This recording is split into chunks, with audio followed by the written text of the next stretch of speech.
Good morning and welcome to the January drill. As I reflect back on 2019, I'm always amazed at all the work you have done to make this place great. We've done major deployments, major inspection, just all the work that goes with it. I'm just truly amazed at what you can accomplish. Looking forward into 2020, we again have multiple deployments on the schedule and a 2-day exercise over the drill in September. Leading up to that drill, we're going to be doing multiple training events to make sure that we are ready and we can execute well for that event. Probably the largest event that we have scheduled for this year is the Open House and Air Show on 6 and 7 June. It really is going to be a fantastic event, and it'll kick off the next 100 years of Selfridge.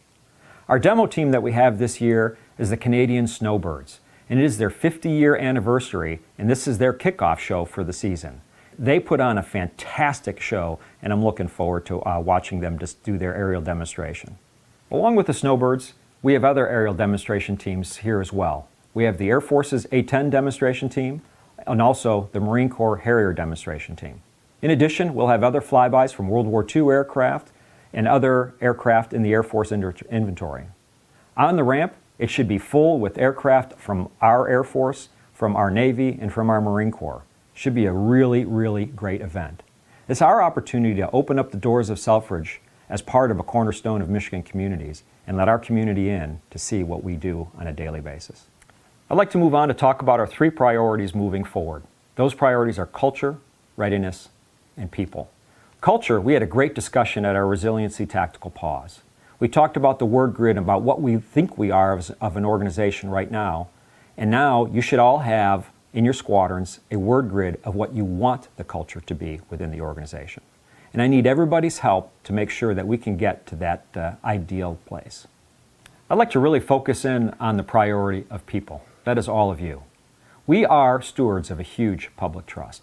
And as leaders, we have a responsibility to develop all airmen to protect that public trust.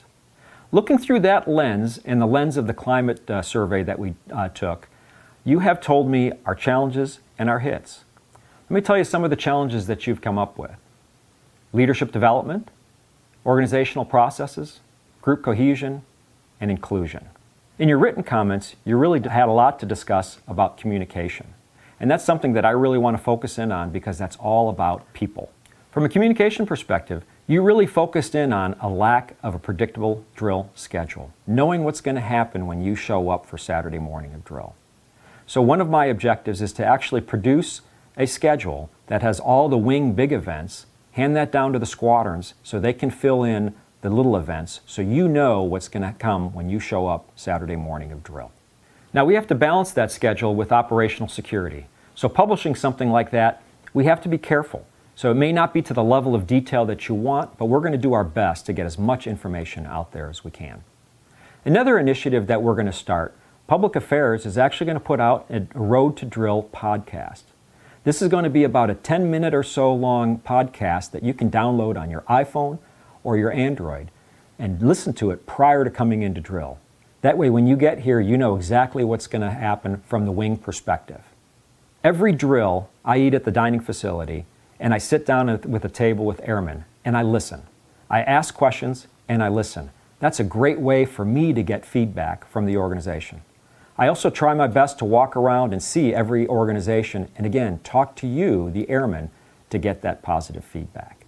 Another initiative that I want to start is a brown bag lunch. Now, this isn't going to be on drill weekends, but this is going to be during the week, where I'm going to have a schedule, and I'm going to sit at the dining facility and eat my lunch, and hopefully you can come in and sit with me and give me your thoughts.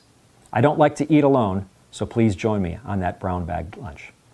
So with that, I'd like to hand it off to Chief McDow. Thanks, General Mammen. Good morning and welcome to the January 2020 RSD. I'm here at the 127th Force Support Squadron Pass and ID section, where our members are working tirelessly, not just for our wing, but for our joint service partners and retirees as well. It's a great start to the new year, and I'd like to kick it off by talking about mentorship, because after all, January is National Mentorship Month. There are a few ways mentorship can be established. One way is traditional one-on-one mentoring, where a mentor and a mentee will meet on a regular basis and come up with a plan to assist the mentee to achieve their career or family goals and aspirations. Another way is by distance mentorship, We're a mentoring relationship in which the two parties or groups are in different locations. The MyVector site, located on the Air Force portal, is a great tool for finding a mentor to establish this type of relationship. Lastly, there's group mentoring, where a mentor is matched with a cohort of mentees. I encourage all of you to find what works for you and establish a mentoring relationship to assist you in reaching your goals.